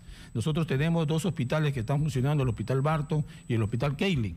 Pero estos servicios que se brindan a estos asegurados nos generan mayor costos que lo que nosotros brindamos a nuestros asegurados. Por eso que creemos que acá lo que se está pensando, priorizando, Exitosa. Es que las empresas privadas que pretenden dar estos servicios se generen mayores dividendos y mayores ganancias. Entonces nosotros sí creemos que si hay una demanda insatisfecha, se podría en forma periódica tercerizar algunos servicios para hasta que nuestra demanda pueda cubrir la atención de los asegurados. Pero que esta aplicación de estos mecanismos de tercerizados no genere desfinanciamiento a la economía. El problema es que ya vimos la experiencia en relación al escándalo Moreno, que dicho sea de paso es un buen momento para preguntar qué pasó con Moreno, ¿no es cierto? Y el escándalo del negociazo que están haciendo con el CIS y las tercerizaciones. Es decir, deja que los aparatos se malogren y no los reparen, porque de esa manera hacemos el negocio de tercerizar. Yo escuché hace algunas semanas una denuncia con respecto a que las salas de operaciones, por ejemplo, del Hospital Negreiros, ¿no es cierto?, de salud en el Callao, simplemente no funcionaban. Entonces, si tú tenías eso, aparte de generar una congestión de operaciones pendientes, lo que obligaba era tercerizar. Entonces, no reparas la sala de operaciones, entonces tercerizas, ¿no es cierto? Claro, eso es lo que está sucediendo en la seguridad social. O sea, no hay una política de inversión, primero, en la mejora de la infraestructura en todos estos últimos años. Tampoco de mejora de los equipos médicos. Entonces, están justificando erróneamente el caso Moreno para decir que la única salida es privatizar los servicios prestacionales de salud. Es por ello que nosotros, lo vuelvo a repetir, los trabajadores en general de la seguridad social, alertamos primero a los asegurados, porque la seguridad social es un patrimonio de todos los trabajadores asegurados, no solamente los trabajadores de la seguridad social, pero es el deber de nosotros de alertar que lo que se pretende es desfinanciar las arcas económicas de nuestra institución para, lógicamente, después justificar una total privatización de la seguridad social, caso como ha sucedido en los países hermanos como Colombia y otros países donde han perdido la seguridad social tal como la tenemos acá en el Perú. Ahora, la idea se supone es que el objetivo de todos estos sistemas es la mejor atención al paciente, ¿no es cierto? De eso es de lo que se trata. Ahora, el problema es que por la experiencia que se ha tenido en el sector público y después, una vez más, de la digamos, revelación que hizo Moreno de lo que estaba ocurriendo, lo que ha venido sucediendo es un deterioro, digamos, adrede de las instalaciones y del sistema para justificar esta tercerización. Claro. Pero ahora, el problema es, ¿está viéndose beneficiado realmente el paciente con esta tercerización? ¿O no? Eso es que no es beneficiado porque se le da un poco la carnecita al sistema privado, no se le da la real atención que otorga la seguridad social, nuestros hospitales, ¿no? Entonces, ese es el tema que se genera acá. Primero, que erróneamente se pretende generar que es la salida tercerizar y privatizar. Segundo, que nosotros creemos que los servicios por temporadas, que no cubrimos la demanda, debemos tercerizar esos servicios, pero tienen que ser temporales, no tienen que ser permanentes. Entonces, hay contratos que a veces son de 30 años, de 30 a 35 años, casi de por vida. Y lógicamente lo que degenera es los ingresos económicos de nuestra institución. Entonces, esa es una preocupación que nosotros alertamos a la sociedad porque... Es decir, lo que usted dice es que un servicio que podría tener un costo mucho menor porque lo realiza Salud con sus propios equipos, en sus propias instalaciones, al tercerizarlo está encareciendo el servicio y por lo tanto recortándole recursos a Salud para digamos, extender estos servicios a otras personas o mejorar su capacidad de operación. Lógicamente, se encarecen mucho más. ¿Por qué? Porque también lo que se le da es una población adscrita joven, que no utiliza muy seguido los recursos prestacionales de la seguridad social. O sea, se le da a pacientes que no tienen mucha frecuencia y se nos deja a nosotros los pacientes que frecuentan más la atención de la seguridad social. Entonces, ese también es un error. Claro, porque lo que habría no sé, yo creo que esto es una discusión trascendente, ¿no? O sea, hay que revisar todas las políticas que se han estado aplicando en relación, no solo al sector salud, porque esto de las asociaciones público-privadas en general ha generado una enorme controversia, porque en muchos casos ha ocurrido donde el Estado pone el terreno, el Estado, ¿no? Igual en la el Estado pone el 80% del dinero y el negocio se lo lleva el privado. O sea, ¿cuál es la gracia para el Estado de un negocio de esa naturaleza? Eso es lo que sucede. Es al final utilizar los recursos públicos para subsidiar que un privado se haga rico, ¿no es cierto? Y digamos, no tenían por qué tener ninguna objeción a que alguien quiera ser rico, pero con la administración de las farmacias. Las farmacias que nosotros tenemos en Lima Metropolitana son administradas por una APP que es Saló, pero que no ha invertido nada, o sea, no ha mejorado en nada el problema que nosotros teníamos antes. Se nos dijo que iba a haber, la tecnología iba a venir y iba a haber un mejor servicio. No hay un mejor servicio, ¿no? Y lógicamente igual sucede con los hospitales Saló, que están administrados también por APP, por los hospitales Keilig y los hospitales Barton. Y se pretende implementar 2 hospitales más. Y como usted lo dice, esa es la misma infraestructura que tiene nuestra institución. O sea, hubiera sido preferible tener toda una política de inversión interna y se poder mejorar la infraestructura que cuenta actualmente la seguridad social y, lógicamente, la mejora de equipos. Y eso justamente no se hace para justificar pues las tercerizaciones que perjudican la economía y las finanzas de nuestra institución. Yo le agradezco mucho al señor Carlos Canchumanya Cárdenas, secretario general adjunto de la Federación de Trabajadores de Salud. Muy gentil por estar con nosotros esta mañana. El agradecimiento de nosotros también que nos hayan dado la oportunidad de alertar a la ciudadanía, vuelvo a decir, con un patrimonio importante de los trabajadores asegurados. Bueno, se ganó finalmente la batalla del CAS, ¿no? Sí, en el salud ya se lógicamente, publicó, no he visto que se publicó finalmente. Sí, ya se ha publicado, pero esto todavía se va a ejecutar en 3 años, por tramos, lógicamente, pero bueno... bueno, eso es un paso para acabar con este sistema perverso. Es una situación absurda, ¿no? El Estado que le reclama a la empresa privada que cumplan las leyes laborales, que y pretenden ser estrictos, no respeta el propio Estado los derechos laborales y crea un sistema tan perverso como este, que es son trabajadores de segunda categoría. En el momento que le da la gana al funcionario de turno, desenchufa al trabajador y es como si nunca hubiera existido. Es un mecanismo de precarización, el empleo laboral, lógicamente, y es el Estado el que vulnera esos derechos. Por lo menos es una batalla ganada. Muchas gracias al señor Carlos Cachumaña por estar con nosotros. Tras la pausa va a estar el psiquiatra, el doctor Martín Nizama, con nosotros. Vamos con Nicolás Lucar en Exitosa.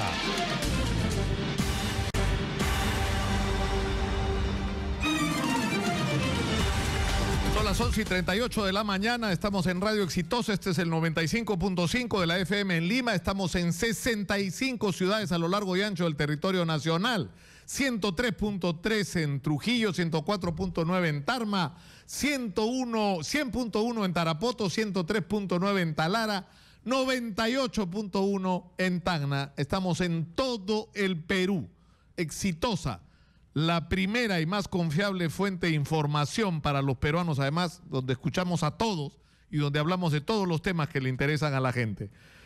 Y está con nosotros precisamente Martín Nizama, psiquiatra, para hablar en general de lo que está pasando con los niveles de violencia y de deshumanización, si se puede usar la expresión, que está ocurriendo en relación al tema de la inseguridad, pero en particular del caso de esta mujer que fue capaz de asesinar a sus 3 hijos. Doctor Nizama, muy buenos días. Buenos días, Nicolás, muchas gracias por la invitación. Bueno, lo que refleja lo que usted dice, pues vivimos ya en una sociedad canibalizada, ¿no? Esa es la expresión de la deshumanización, es ya desprecio por la vida, ¿no? Y culto a la muerte, que es la cultura tanática, y la cultura de matar por gusto. Esta cultura tanática es expresión de una falta de familia y falta de amor en el ser humano. Y esto es consecuencia de que la familia prácticamente ha sido extinguida y ha sido reemplazada por los electrónicos y por las cosas. Ya no hay valores. El valor supremo de la sociedad antigua era Dios. Ahora el valor supremo es el dinero. Entonces ya no hay valores, la rectoría espiritual es los antivalores. Y esta expresión de esta señora denota pues pérdida o extinción o no existencia del instinto materno, ¿no? El instinto materno es natural. Sin embargo, una persona para que cometa este macabro hecho es porque no tiene instinto materno o ha sido anulado por trastornos severos en el área emocional o en el área de la personalidad o en el área mental.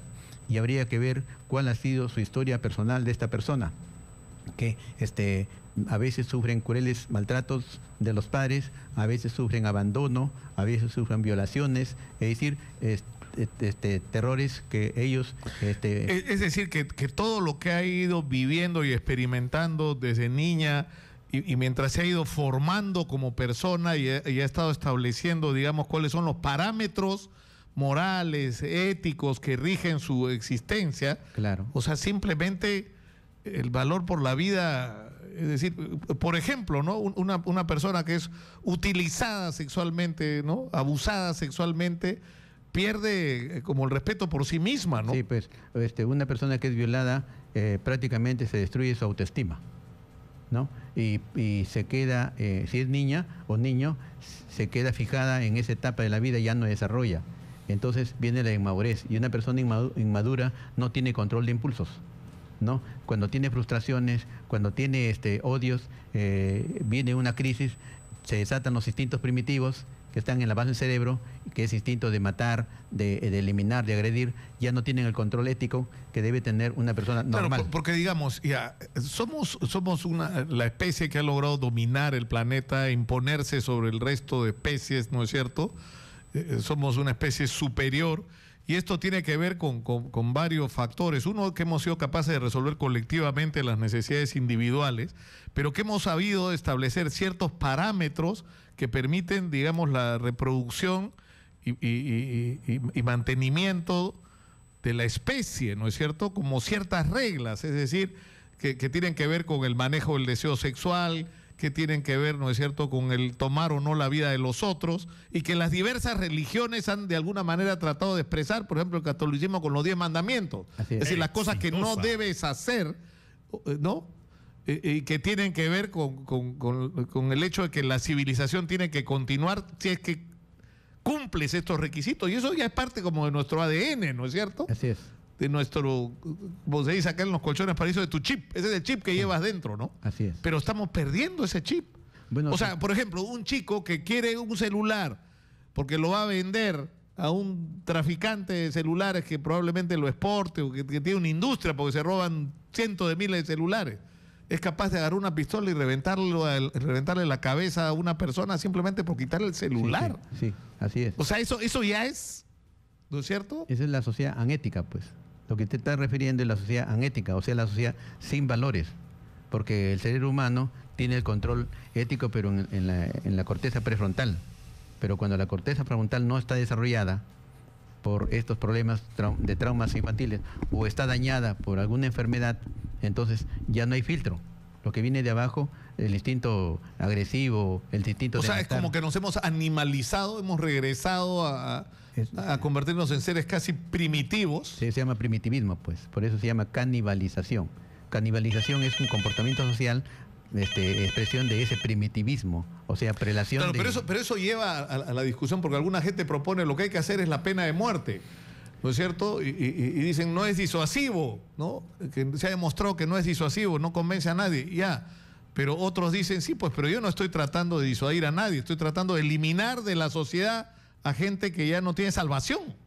Es terrible la discusión sobre este tema de la pena de muerte. Sí, hay un debate, ¿no? Hay un debate. Lo que tenemos que centrar el debate es en la educación, ¿no? Usted sabe muy bien que lo que usted está refiriendo, la formación de valores, es producto de una educación. ¿Y la educación dónde se da? En el hogar. ¿O dónde se daba? Porque ahora ya no se da. Se daba en el hogar, en el nido familiar. ¿Y quién nos lo impartían? Los paradigmas. ¿Y quién en los paradigmas? Los padres. ¿Y cuál es la base del amor, de la educación? El amor. ¿Y quién lo prodiga el amor? Los padres, la papá y la mamá. Claro, pero si los padres son ausentes... Claro, pero si el padre se mandó mudar o el padre es borracho y le pega a la mujer y abusa de las hijas, ¿no es cierto? Como este caso, ¿no? Que el padre desaparecía o venía ebrio o venía a agredir a la mamá. Entonces, padres ausentes. Se llama huérfanos, hijos de padres vivos. El nido vacío. Y los padres ya no son padres. Tremendo eso, ¿no? Huérfanos de padres vivos. Huérfanos de padres vivos. O también ya no hay padres ahora. Ahora hay sementales, hay proveedores, hay progenitores y los padres están en extinción. El semental es el que engendra y desaparece. El proveedor, el progenitor es el que engendra, cría, pero no educa. Y el proveedor es el que es el compra. El que simplemente resuelve la sobrevivencia material y punto. ¿Quiere conquistar a sus hijos? Comprándolo con cosas. A mí me llamó tremendamente la atención este reporte del INEI, en el sentido de que el 61% de adolescentes decía que simplemente no hablaban con sus padres. Es que no hablan no hablaban de nada. Es que la comunicación ha desaparecido. ¿Por qué? Porque ya no hay amor, ¿no? Y la familia ha sido reemplazada por los equipos electrónicos. Pero lo que usted dice, doctor Nizama, nos está descubriendo así un escenario que si lo proyectamos vamos a terminar como esas películas del futuro espantosas, ¿no? Sí, que es como avanzar en tecnología y perder en todo lo demás, ¿no? En valores, en respeto mutuo, ¿no? Así como usted dice, pues, avanzar en tecnología, la sociedad es próspera. Vivimos en una sociedad de un prodigio de prosperidad, pero material, tecnológica, de conocimiento y científico, pero primitivismo espiritual. Sí, si lo permite, doctor Nizama, vamos a recibir en el 467-4499 y en el 251-9422 llamadas de nuestro público. Encantado. Sí, escuchamos. Muy buenos días. Adelante, por favor. Muy buenos días. Muy interesante este tema. Me llamo María, vivo en Chorrillos. Adelante, María, por favor. El problema que hay en el país, es verdad que todo esto es a raíz también de la tecnología y todo eso. Los padres estamos un tanto, no sé si alejados, los hijos y todo eso. Pero aparte de todo eso, no hay una política mental, digamos, en el país. No hay. Yo tengo a mi esposo enfermo, tengo a mi hija que sufrió un secuestro, la golpearon, la amenazaron, horrible, y tiene ataques de pánico, yo tengo que afrontar eso. Yo no tengo tanta economía como para eso, pero sin embargo voy al psicólogo en la posta, me dicen que vaya al psiquiatra, me fui al Arco Herrera, en el Arco Herrera me dan una cita para 2, 3 meses. ¿Es justo eso? No es posible, imagínese.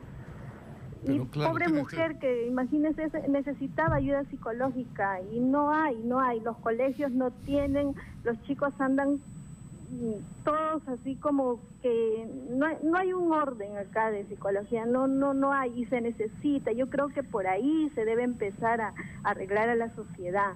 Por favor, hagan algo por la salud mental de los peruanos, porque es ahí donde tienen que atacar para que pueda mejorar todo esto, si no, no va a avanzar, no vamos a avanzar. Yo misma estoy ahí estropeada, yo misma lo necesito, a veces también siento esas ganas de hacer algo malo, pero si yo no me pongo fuerte porque a mi hija le pasó todo esto, ¿y a quién le echo la culpa? Tengo que denunciar que al Estado, porque mi hija está mal, mi hija estudiaba en la universidad. Y otra cosa, la universidad, la uni, mi hija está casi hasta las 12 de la noche esperando sus notas. Yo denuncio eso. ¿Cómo es posible que esos profesores tengan a esos jóvenes hasta esa hora? No han podido ni recoger sus notas y han regresado a la 1 de la mañana, me imagino. Sí, yo le agradezco mucho, señora, por su llamada, pero eso es un tema, ¿no es cierto? O sea, de la importancia que tiene en este contexto que usted ha descrito y que estamos viviendo cotidianamente, porque es, o sea, todos los días nos llegan mensajes en ese sentido, ¿no? Bueno, sí, la atención. Y esto debería corresponder con una preocupación por parte del Estado a nivel de la salud mental en los colegios, en las postas médicas, ¿no es cierto? Bueno, sí, es verdad. Había un abandono o una inexistencia de la presencia del Estado en salud mental en la sociedad. Sin embargo, actualmente ya existe una política de crear centros de salud mental comunitaria, y en algunos centros de Lima y del país ya se está incrementando, pero no es suficiente. Entonces, a largo plazo, el Estado debe responder a estas necesidades. Por ejemplo, lo que dice la señora se llama estrés postraumático. Es decir, después de una agresión, de un ataque de esa naturaleza, una persona queda enferma y requiere una atención especializada. Es una deuda del Estado. Tenemos más llamadas del público, si lo permite, doctor Nizama. Sí, muy buenos días. Adelante, escuchamos. ¿Aló? Adelante, por favor. Buenos días, señor Lucar. Mi nombre es Carlos Moreno. Adelante, señor Moreno. Llamaba por la entrevista que tuvo anteriormente, pero justamente la entrevista que está haciendo ahora me da pie para poderle contestar a lo siguiente. Se vendió conmigo un tema de querer negociar y privatizar la salud. De lo que se trata, señor Lucar, es de lo que el CIS tiene una ley que permite ampliar la oferta de servicios de salud. En el tema de salud mental, el doctor Nizama que nos diga, ¿cuántos psiquiatras hay en el Perú? ¿Cuántos psiquiatras pueden atender a tanta gente que recurre a los hospitales en busca de una consulta con un severo cuadro depresivo y terminan suicidándose? El CIS puede comprar servicios a terceros a tarifas que el CIS pone. Yo nunca quise negociar con el CIS. ¿Usted es el doctor Moreno de los audios? Así es. Que se han sacado unos audios de contexto para conspirar contra mi persona. Sí, pero doctor Moreno, no puede decir usted que se ha sacado, o sea, si quiere usted, yo lo invito para poder conversar más ampliamente, pero, o sea, las cosas que usted dice ahí son tremendas, tremendas. Esos audios es mi voz, pero están totalmente manipulados, totalmente utilizados, editados. Fueron grabados el 11 de agosto, entregados el 1 de octubre, y no pueden cada vez que hablan de salud decir que yo quise negociar con la salud. Yo he sido jefe del Centro de Gastroenterología del Hospital Loaiza y logré hacer el mejor servicio de gastroenterología de América Latina. El mejor. Con el dinero de...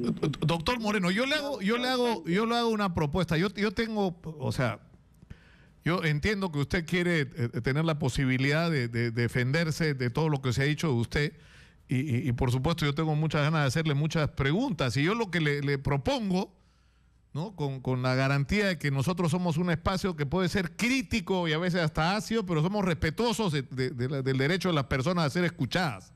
Por eso yo le propongo a usted, doctor Carlos Moreno, que el lunes hagamos una entrevista con usted y dediquemos el tiempo que este tema requiere. Si usted está dispuesto, yo lo invito formalmente. El día lunes a las 10 de la mañana, 30 minutos hablamos del tema. Pero déjeme la oportunidad no solamente hablar de los audios, sino del sistema de salud. Pero por supuesto, todo lo que usted quiera decir, doctor Moreno, todo lo que usted quiera decir. ¿El lunes a qué hora me dice? A las 10 de la mañana, yo lo espero aquí en Radio Exitosa, cuadra 6 de la avenida Guardia Civil Chorrillos. Le agradezco, señor Lucar, muy amable. Muchas gracias. Bueno, miren, vamos a tener al doctor Carlos Moreno el día lunes a las 10 de la mañana aquí en Exitosa. Doctor Nizama, para regresar a nuestro tema, ¿qué se hace? ¿Qué se hace, doctor Nizama, en esta situación? Lo primero que tenemos que hacer, mi estimado Nicolás, es reposicionar a la familia, porque la familia en esta sociedad materialista llamada postmoderna ha sido desplazada o sustituida o anulada. Ya no hay familia, ya no hay nido familiar, ¿no? Ya no hay diálogo, ya no hay amor, lo que hay son electrónicos. No, y además, ¿cuáles son tus paradigmas? Como usted dice, ¿a quién admiras, a quién imitas, ¿no? Como a la joven. farándula, a los asesinos en serie. Esos son los héroes. Sí. Ahí, no, a mí me llama la atención la cantidad de chicos que son detenidos en actividades, ¿no? Digamos, ilegales, adolescentes, incluso casi niños en algunos casos, y los tatuajes que tienen donde sus héroes son, pues, ¿no? Tony Montana o ese tipo de personajes. Los antihéroes, ¿no? Miren usted que en este momento muchos jóvenes, no todos, pero muchos jóvenes, su ideal es irse a la selva a sembrar marihuana y tener dinero fácil vendiendo marihuana. ¿Por qué? Porque ahora hay una campaña mundial para legalizar la marihuana. Claro, no, pero aparte de eso, que también es una controversia, el problema es el de... Es decir, ya el problema de la delincuencia dejó de ser un problema puramente policial y se ha convertido en un problema social. Grave. O sea, tenemos a un porcentaje enorme. El otro día conversaba con una persona a mí y le decía, de cada 10 personas en el Perú, ¿cuántas están dedicadas a actividades ilegales? ¿3? Bueno, ¿2?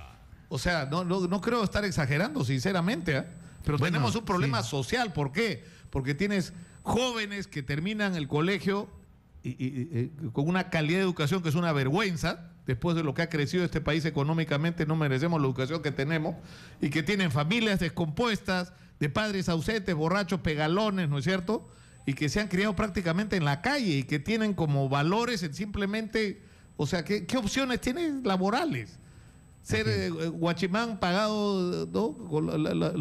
¿No es cierto? Los peores sueldos, compartir un mototaxi con alguien. O sea, esas son las oportunidades para nuestros jóvenes. Mejor dicho, no hay oportunidades. O sea, te vuelves delincuente. Así es, y encima tienes el ejemplo que hasta los presidentes están acusados de ladrones en el Perú. O sea, si el presidente es ladrón, bueno, ¿por qué un chico de 16 años no lo va a hacer? O sea, ¿cuál es su referente moral? No hay. Eso se llama el AMPA político. El Perú, mi querido Nicolás, es un país anómico. O sea, un país acabótico donde prevalece la informalidad. Más del 75% del Perú es informal, más del 75%. De ese porcentaje, no sé qué parte será delictiva, pero el Perú es un país informal, es un país anómico, donde sus mayores problemas ya no es la pobreza, ahora es la corrupción, ahora es la violencia, ahora es la cultura tanática, ¿no? Y la pérdida de la familia. Yo le agradezco mucho al doctor Martín Nizama por estar con nosotros esta mañana, aunque su diagnóstico sobre lo que nos está pasando no es precisamente para alegrarse. El otro día Jorge del Castillo me decía que yo era don pésimo y no creo, sinceramente, porque yo tengo mucha esperanza en que los jóvenes pueden cambiar las cosas. Así es. No tienen, pese a todo, o sea, yo lo vi en el CENEP y me conmovió, tantos jóvenes a los que no le hemos dado nada, no les damos educación, no les damos oportunidad, no les damos empleo y que estaban ahí yendo a la frontera a morir por el Perú. Así es. ¿No? O sea, eso fue para mí un ejemplo de lo que los jóvenes pueden hacer para transformar este país si les damos la oportunidad. Permítame solamente decir una palabra que yo como psiquiatra, mi misión es diagnosticar. Y lo que he hecho es aprovechar esta oportunidad de su amplia audiencia para diagnosticar que el Perú es un país anómico y que... Estamos enfermos. Sí, es un país enfermo. Estamos enfermos. Muchas gracias. Muchas gracias al doctor Martín Nizama. Nos vamos al Congreso. Erika Rado está ahí. Adelante, Erika. Buenos días, información en vivo, declaraciones de la congresista Luz Salgado. Vamos a escuchar. queremos gente que resuelvan los problemas y que no que creen más conflictos, más problemas, y creo que el gobierno se equivoca. Ojalá rectifiquen, y no tengo nada malo contra la señora Molinelli, honestamente, no, pero la ponen en una situación bastante delicada. ¿Se avicina usted algún cambio fuera de los que ya hemos conocido? Me dicen, hoy día he escuchado aquí en los pasillos que usted sabe, está lleno de rumores de que podrían haber más cambios, así que vamos a esperar el mensaje de mañana del presidente. ¿Cuál cree usted debería ser el cambio? No voy a poner los nombres de los ministerios. ¿Qué espera escuchar mañana el mensaje del presidente? Soluciones, esperanza para reactivar la economía, para ver cómo trabajamos más rápido en el tema de reconstrucción por el tema del fenómeno del Niño. Ya se nos va a venir las próximas lluvias en noviembre, diciembre nomás, y ¿qué hemos hecho? El tema de resolver los conflictos sociales que hoy día están latentes, tanto en el magisterio como en el sector salud. Y creo que hay una serie de tareas en el tema de inseguridad ciudadana que todavía nos conmueve. Todos los días tenemos noticias que nos alarman. Gracias, doctora. Muchas gracias. Precisamente Muchas gracias. los cambios que se han anunciado, bien, han sido declaraciones entonces de la congresista Luz Salgado. Informó Erika Rado, Exitosa Noticias. Bueno, esperemos hasta el día de mañana, porque esto, es decir, poner a la señora Fiorella Molinelli, o sea, que nadie nadie la ha sentenciado, nadie a nada, ¿no? Pero su papel en todo este conflicto del aeropuerto de Chinchero la hace políticamente inconveniente en un ministerio. Y sinceramente sería un error de Pedro Pablo Kuczynski ponerla ahí, pero en fin, vamos a esperar mejor a lo que ocurre el día de mañana. A mí me ocurre que casi todos los días, no, la verdad es que todos los días que salgo de la radio me encuentro con gente en la puerta que quiere ser escuchada y que yo creo que tiene derecho a ser escuchada. El señor Juan Apolaya Tinco es un trabajador que tiene que caminar con un andador. Y silla de ruedas. Y silla de ruedas porque tuvo un accidente de trabajo. De 7 metros. Se cayó usted de 7 metros. ¿Dónde trabajaba usted? Yo trabajaba para municipal, para el consejo. Buenas tardes con todo, discúlpeme, y buenas tardes públicos. Y bueno, que prácticamente empecé a trabajar y estaba subiendo la palmera y bueno, abriendo mi camino y justo me desaté el arnés, y justo me caigo al pasto y 7 metros y no me acuerdo nada, ¿Perdió el conocimiento en ese momento? Sí, perdí poco y entonces me he caído, sufro de nervios, ¿no? Yo por la caída que tengo ya no soy normal y sufro más que nada por los nervios, ya no soy como antes, ¿no? Me siento mal. Estoy tomando medicamento, tramador, serpentina. Pero eso es brutal, eso es para el dolor. Sí, dolor y fatal, ¿no? Y tengo fractura en el sacro, coxis y pelvis, como 7 fracturas. Me salvé de milagro, no sé, yo no estaría acá, bueno, ya estuviera muerto. Usted se está quejándose porque usted requiere de un tratamiento, ¿no es cierto? Requiere de atención, pero usted en este momento está despedido de la municipalidad y no le prestan atención. ¿Qué es lo que está pasando con usted? Bueno, que yo estoy reclamando mi derecho de la justicia, ¿no? Ya el juez ya dictaminó para la resolución para que me paguen indemnización de daños y perjuicios y entonces la municipalidad de Juan Carlos Sure, yo le dije para que me puedan pagarme, ¿no? Pero ellos, ¿por qué no está demorando a pagar, no? Ya el juez ya ¿Cuánto tiempo usted trabajó en la municipalidad? Solo 14 días nomás. 14 días, me accidenté 14 de enero de 2014. O sea, empezó a trabajar y a los 14 días tuvo este accidente. Sí, no, yo entré en enero, 1 de enero 2014, y 14 días que he trabajado y yo no sabía que ese día voy a accidentarme, yo no sabía, pero era mi trabajo, ¿no? Y el ingeniero lo que me mandó, Chávez, y para podar y prácticamente, entonces... Pero usted no estaba entrenado para ese trabajo. Sí, ¿no? Yo tenía experiencia, sí, yo trabajaba en servicio Robebe y tenía experiencia ya. Yo me presenté mi currículo, todo, y entonces yo tengo experiencia en eso. Sí, sino que yo pido el derecho de la municipalidad Juan Carlos Suri, que me paguen, porque para operar, para hacer mi tratamiento, no espero, porque yo no uso para otra cosa. ¿Usted no tiene seguro, no tiene...? Sí, tengo seguro, pero el seguro demora, pues las citas son largas citas. Tú sacas esa cita y próxima dice que 1 semana o 3 semanas y son bastante... ¿Y qué es lo que necesita usted ahora? ¿Usted necesita nuevas cirugías?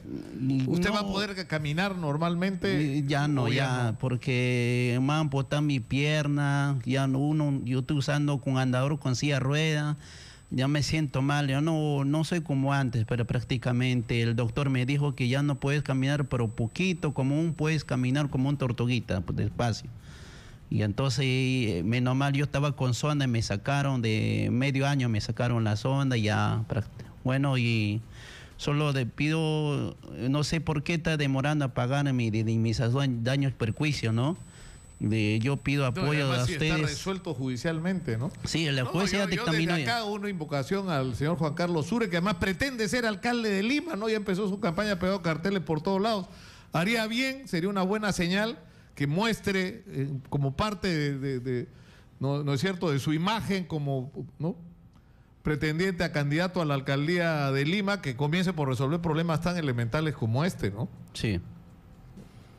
Nada más. Bueno, señor Apolaya, yo le agradezco por estar acá y por la confianza que tiene usted en nosotros. Sí, doctor. Y ojalá que Juan Carlos Suárez, que escuche este mensaje, y si no lo ha escuchado, que se lo hagan llegar. Tenemos que terminar por el día de hoy.